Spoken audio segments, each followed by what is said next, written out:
Ready to begin with the student athletes from Michigan. We have student athletes Namari Burnett, Reuben Jones, Will Cheddar. We'll now take questions for the student athletes.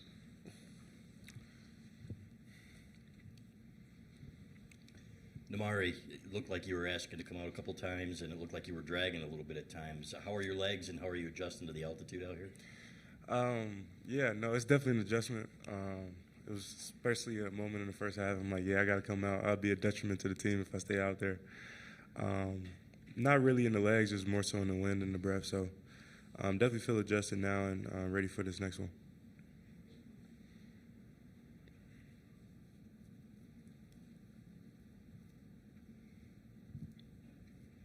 A&M focuses so much on rebounding, number one offensive rebounding team in the country. I guess going into tomorrow's game, how are y'all planning to deal with that? How are y'all planning to approach with that physicality on the boards?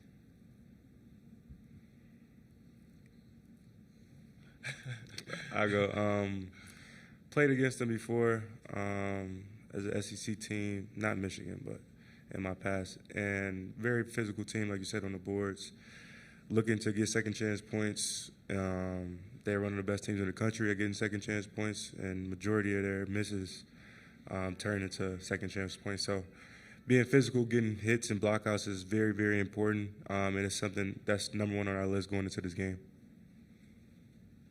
Go ahead. Reuben, they're going to want to turn you guys over. What have you seen from them on film, and what's the key to limiting turnovers? You guys have had an issue with it this year. Is there a special sauce there, so to speak? I think every single team we play against look at that turnover battle and think that we're going to turn the ball over a lot. I think with us just taking our time, not trying to do too much, and just moving the ball, we emphasize playing to the second side, third side of our offense where our numbers are increasing. We score a little bit more. We get to the second, third side in our offense. I think that's a big one for us. Right here. For any of you guys have had some ebbs and flows of the rotation, but it seems like the 8-man group you guys are using now, the puzzle fits. How have you guys seen that grow here in the last few games? I think it's just, trusting the guys that we have out there. Better than anyone that, with, LJ coming in and playing big last, week or so has been huge for us with our rotation and adding some depth at the guards. So it's been big. Over to your left, guys. Namari, what is surviving a dogfight like you guys were in yesterday? What does it do for you? And Dusty talked a little bit about the underdog role. You guys are, one seed, lower than there. Do you guys want to embrace that? How do you look at that? Definitely embracing it, going there and being very excited for the moment, but also looking to take the punch to them. Going there and have fun. It definitely gives us confidence coming out of the dogfight yesterday and going into playing another really good team, and just also in our preparation. So also coming out the Big Ten tournament is very important for us to know that, close games are bound to happen at this stage of the season, and it's going to take all of us in order to win. Kind of building off your last question, you mentioned LJ and how he's kind of become an integral piece. He looks like a different player the last 2-3 weeks. Did you guys see that coming in practice? LJ's been doing that all year in practice. I think it was just a confidence thing for him. Obviously freshman year can be a real roller coaster with, a whole assortment of different things that you have to go through. But for him to just kind of stay the course and trust what, some of us older guys were telling him to stick with it. Your time's going to come. This team needs you. Stay locked in. For him to do that has been huge and pivotal in the Big Ten tournament. The way he played and gave us sparks last night, the way he gave us a spark, I think going forward. Any other questions? There we go. Go ahead. For Will and Namari, what gave you confidence in Dusty May's message to you after winning 8 games last year that you could be in this position, and did you believe that? Yeah, that he just wanted to recruit the best team possible that also fits his system and how he likes to play. And coming here and knowing the success that he had, inspiring us to, better our games and expand on our individual games, and then, being team players and locking in into winning. He definitely put a great group together around us to, turn the page this year. So he gave us that confidence early on, and to see it unfold the way that it has is truly beautiful. Yeah, I think honestly the biggest message that he relayed to me that really stuck was just recruiting unselfish, great guys. I think that we put together a team where, you know, we all get along really, really well. We're all pretty, you know, we're a pretty tight-knit group. And I feel like the chemistry that he recruited was perfect. Okay, we'll dismiss the student athletes at this time. Thank you, man. Thank you, guys.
No, we'll just go to questions.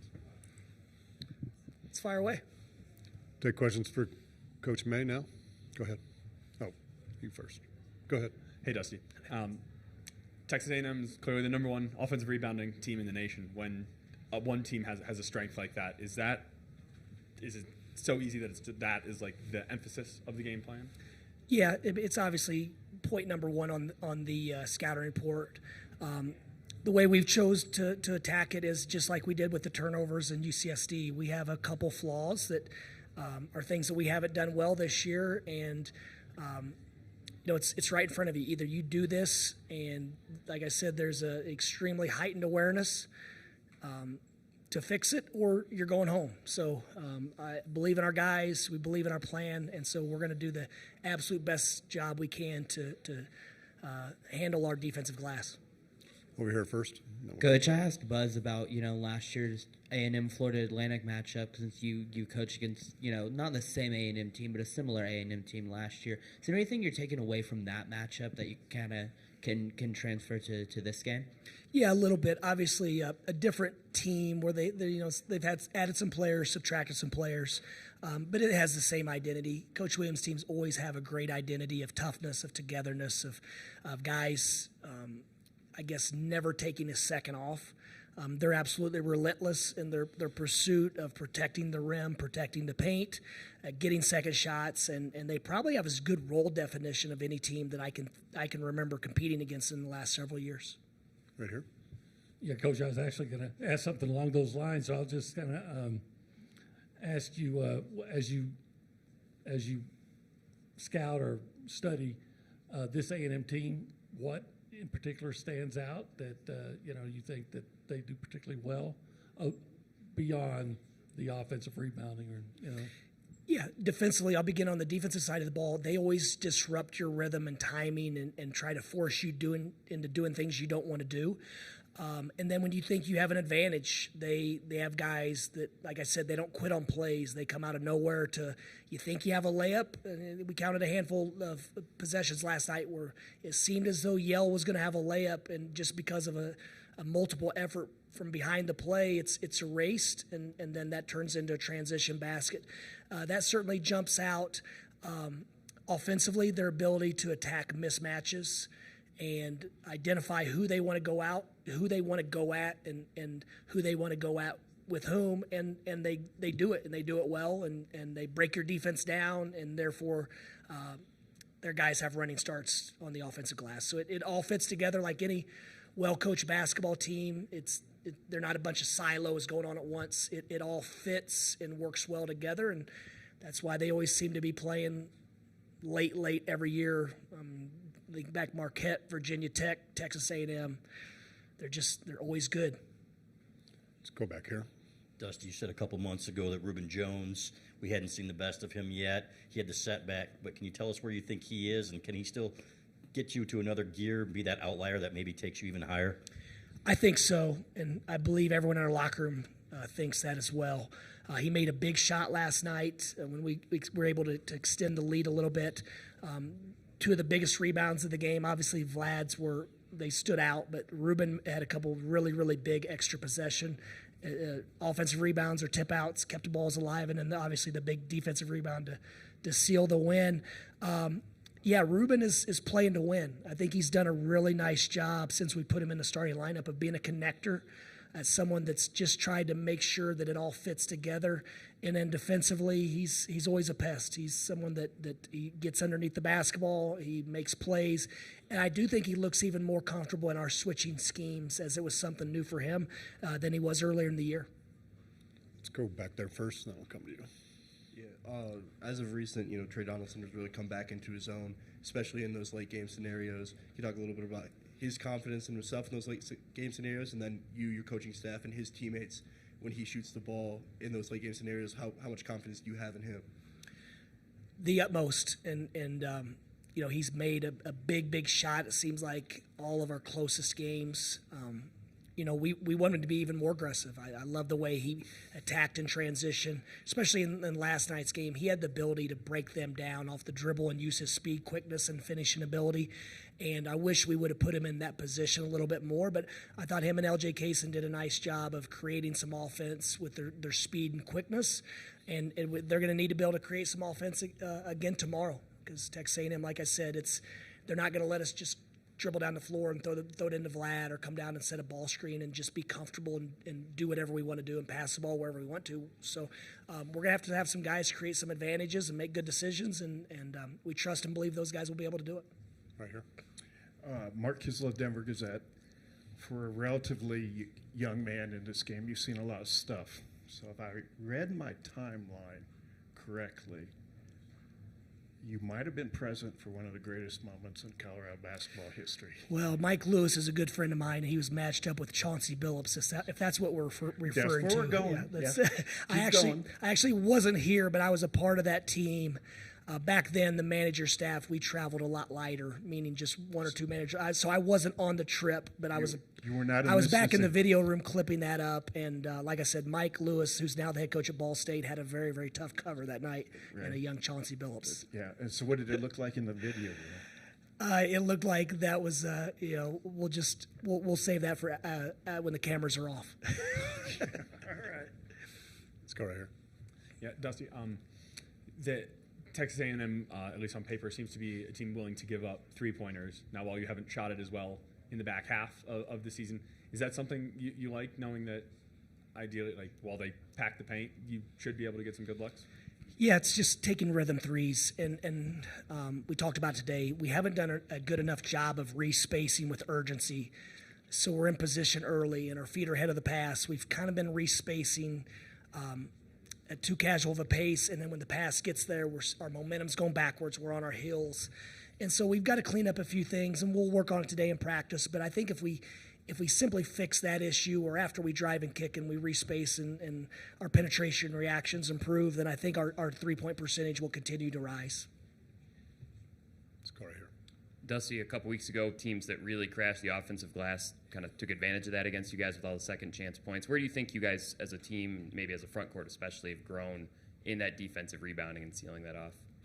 Well, our bigs have done a better job of holding position and not getting buried too deep. And then the biggest jump has been our guards have gotten into fight much better. And to be honest, I'm disappointed myself and the staff that we haven't emphasized our guards rebounding enough, because it does so many things for your transition offense, for getting just offense initiated the other way. And it alleviates some pressure from your bigs of having to fight a guy that's 250 and athletic and get the ball. So we put a really strong emphasis the last couple weeks, and that's the reason we've made incremental progress. But I'll take a lot of the blame for us not being where we need to be. Let's go here first, and then we'll come to you. Hey, Dusty, A&M's played a lot of close games this season. You guys have as well. What is it about your team that you feel like you guys have been able to prevail in a lot of those games, including last night's, as the season's unfolded?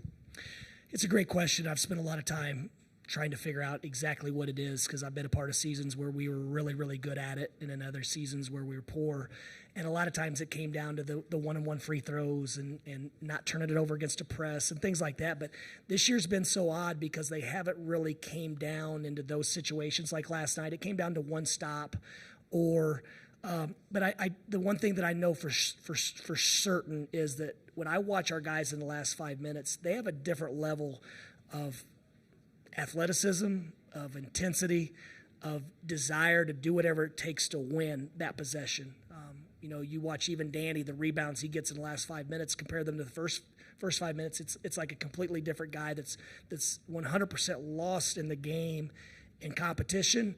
And Vlad's the same way. I don't know if sometimes we're conserving because we count on those guys so much, but Trey Donaldson, the same thing. Those guys just look super confident, aggressive, and athletic, and I could go on, but they just look different. And they've grown to that because we struggled early in the year. In November, we didn't win those close games, and since then we've been able to find ways to win in every one or two possession game. Over here. Okay, different shot. I go all the way back to the Fab Five, so I'm old, but I find appreciation for Michigan's basketball tradition. and you're obviously at a premier program. Agree. You're one of those guys that had to avoid the 5'12" or the 6'11", don't get upset there. With all the changes in college basketball, what do you see as the future for the quote-unquote Cinderella program? I think right now there are so many older, good basketball players that I still think there's a place for Cinderella. UCSD was not a 12 seed, and I'm not criticizing the committee. That's a tough job. I mean, it's impossible. But that's not a 12 seed basketball team. In the locker room, we're watching St. Mary's. They're in the WCC. Our FAU team last year, there's still a place for it, but it's difficult. But also when you have the non-Power 5 teams, usually you could be pretty darn good by playing differently, and that's what a lot of these teams have done. St. Mary's being an exception; they're extremely big, but typically, San Diego has a really good formula. UC San Diego has a really good formula where they're skilled at all 5 positions. They have 4 really good shooters on the court at one time, and the one that's not a great outside shooter is an elite one-on-one player and shot creator and foul drawer and whatever the case. So it's obviously there's not going to be as many Cinderella stories. When you look at the guys that have left Belmont across college basketball, wow. I mean, it's impressive what that team could have been. But once again, I mean, there's always going to be a group of underdogs that are able to play with anybody because they're overlooked maybe just because they're not as tall or they're not as muscular, they don't jump as high. I just don't think there's going to be as many of them, but I don't think there's ever going to be a case where in a one-game scenario that Cinderella can't compete with just about anyone. Let's go over here. Dusty, they're Texas A&M. They're tough. They're deep. This will only be the second game in 9 days for them. It'll be your 5th in 9 games. How do you feel your team is doing rest-wise, and how do you counteract that kind of depth and rest that they are going to have? It's tough. I mean, it's obviously the mental component, the emotional fatigue of playing in one-possession games like we have for so long and so many nights. The way we ended our season, I think it was 5 games in 14 days and then 3 games in 3 days. This day in between actually feels like a vacation for what we're used to right now. And so obviously it's a disadvantage. But the flip side of it is as we're playing ball, we're hooping every couple of days. We found a good rhythm. So we'll probably choose to go at it from that direction. But, it's going to be physically taxing tomorrow. We're going to have to make some choices as coaches. Do we continue to try to push tempo and get as many possessions, or are there times when we need to slow it down, let our guys catch their breath, and see if we can't just generate a good shot later in the clock to give our guys a little bit of a mental break. Over here. Hey, Dusty, Arnie Stapleton from Associated Press. I wanted to follow up on the conversation about the close games, and you talked about the mental fatigue of the one-possession games. But what is the upside when you pull those games out? Does it add to the chemistry, to the resolve of the team, something that maybe becomes an advantage in March? I think it's a belief that we've been here before and we can find a way, but also I think it helps with the reliance on we need each other. If we're going to find a way to win this game, then we need everyone in this circle. We need everyone to be ready, and we need everyone to make an impact, whatever that impact may be, because there's so many ways to make a difference in this game. So I do think it's really enhanced our belief in each other and our reliance upon the team. Go ahead. Hey, Dusty, how do you? So you've talked about offensive rebounding, A&M being a great team on the offensive glass, and your guards crashing. How do you balance your guards crashing and also, getting out for easy offense in transition? Well, they go hand in hand. If our guards can rebound long rebounds, then at least their 4s and 5s should be behind the play. And so it puts us in situations where maybe 3-on-3 with an open floor is a good situation for Trey Donaldson or LJ Kaysen or whatever the case. So that's why I said it's so important for the way we want to play to have guards that attack rebounds and especially can go after some long basketball, so we have an advantage right off the bat. We don't have to outlet it to a guard, and we're off to the races. Go ahead. Dusty, this may be silly, but when a team's strengths are your weaknesses, but you already maybe do those things poorly and have figured out ways to win, can that be not as big a deal as people think, as opposed to, I guess, a team that just does the things you do better? I'm much more confident that we're going to find a way to win each night than the confidence that we're going to fix something that we may just not be built well enough to fix in that moment. I mean, that's, sometimes, 30 plus games is a pretty large sample size. Sometimes you're just not good at certain things, and you have to overcome it by being exceptional or really, really good in others. And so, like I said, do I think we're going to fix that issue? I think we're going to do our absolute best and fight as hard as we possibly can. And if that doesn't fix it, then we'll have to overcompensate in another area. And we believe we'll find a way. One or two more questions back here. Coach, the last 2 or 3 weeks, maybe a little bit longer, Roddy's been more aggressive in taking it to the hole. And that gives you a different dimension, especially when the shots aren't falling. Is that something that was intentional or something you've encouraged in practice, or is that just a case of Rodney taking what the defense gives him? All of the above. We need him to be aggressive, and when there's an angle, there's an advantage to get downhill because he's good at it.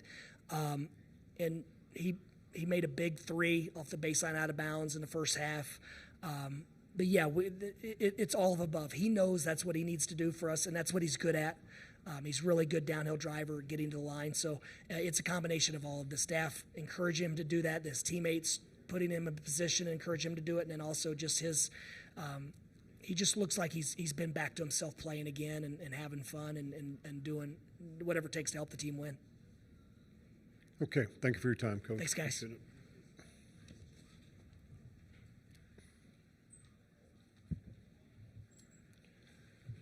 Just a reminder, Hammond Communications